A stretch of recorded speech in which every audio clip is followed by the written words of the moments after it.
एक बार गौतम बुद्ध एक शहर में प्रवास कर रहे थे। उनके साथ कुछ शिष्य भी थे। एक दिन उनके शिष्य शहर में घूमने के लिए निकले।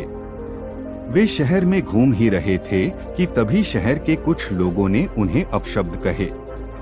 उनके बुरे शब्दों को सुनकर शिष्यों को बहुत बुरा लगा और वे वापस लौट गए।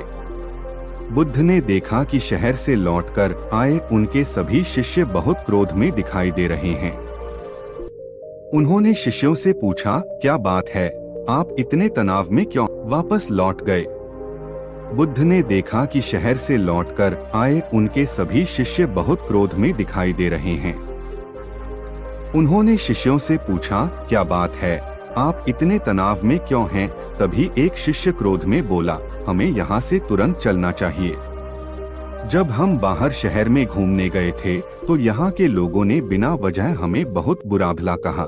जिस जगह हमारा सम्मान नहीं हो वहाँ हमें नहीं रहना चाहिए। बुद्ध ने कहा, क्या किसी और जगह तुम अच्छे व्यवहार की अपेक्षा रखते हो? दूसरे शिष्य ने कहा, इस शहर से तो अच्छे लोग ही होंगे। तब गौतम बुद्ध बोले, किसी जगह को सिर्फ इसलिए छोड़ देना ठीक नहीं कि वहाँ के लोग बुरा व्यवहार करते हैं।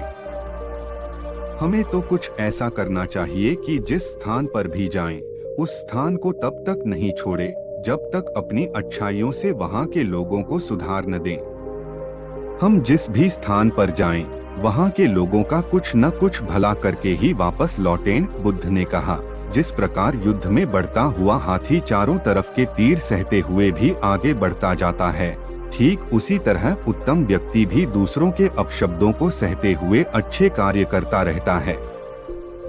खुद को वश में करने वाले प्राणी से उत्तम कोई और नहीं हो सकता। बुद्ध की बात शिष्यों को अच्छी तरह से समझ में आ गई और उन्होंने वहां से जाने का इरादा त्याग दिया।